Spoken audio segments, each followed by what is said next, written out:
मेरी स्ट्रेटजी कैसे होती थी हमेशा, ठीक है, कुछ नहीं करना होता था, बस एक ऐसा छोटा सा कार्डबोर्ड लेके आऊँगा 5 रुपए वाली स्टेशनरी की दुकान से, इतना बड़ा, ठीक है, बड़ा वाला, कंजूसी मत करना, 5 रुपए वाली लेके आना। यहाँ पर मैं एक तरफ है ना ऐसे, यहाँ पर मैं एक तरफ क्या करता था, अपना प्लानर लिखूंगा। प्लानर मतलब मेरे पास कितने दिन बचे हुए हैं।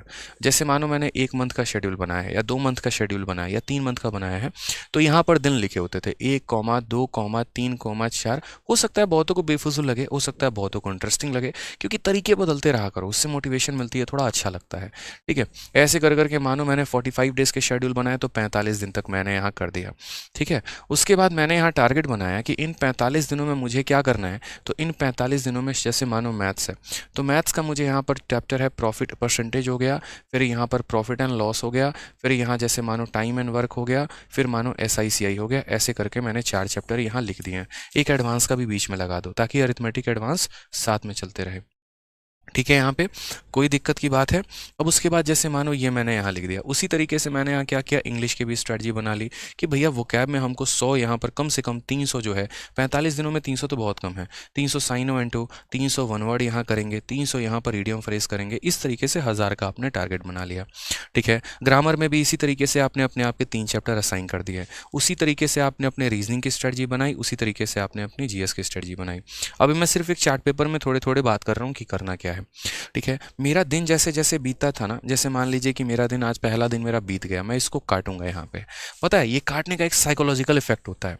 साइकोलॉजिकल इफेक्ट यहाँ पर क्या होता है ना, कि ये चीज़ें बताती हैं कि देख बेटा तेरे पास कितने दिन बचे हुए हैं। आपको भी पता है कि आज का दिन आपका चला गया, लेकिन अगर वो चीज़ सामने से दिख रही होती है ना, तो महसूस ज़्यादा होता है।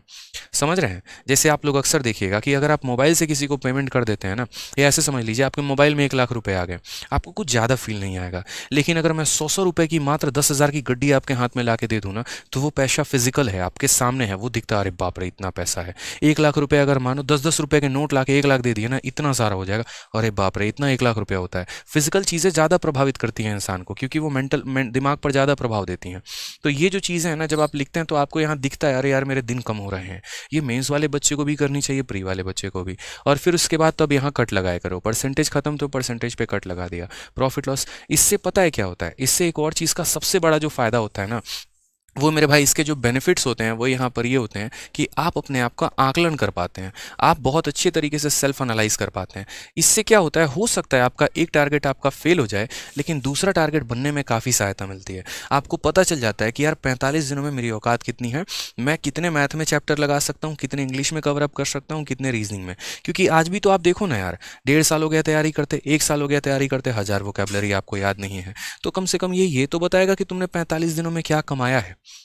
जितने आपके यहाँ पर चार्ट में कट लगे होंगे, समझ लीजिए मेहनत आपने उतनी ही की है, और कट नहीं लगा है तो मतलब आपने नहीं की है। तो सबसे बड़ा आकलन यही है।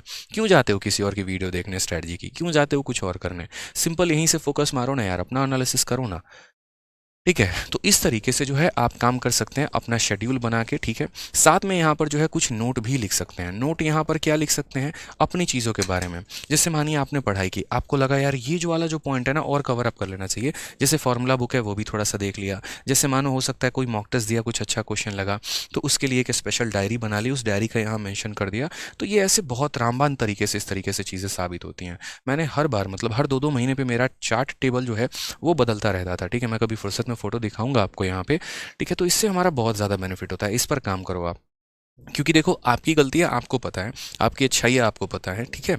आज के समय में ऐसा ज़माना नहीं है कि हर अर्जुन के पीछे कोई द्रोणाचार्य खड़ा है।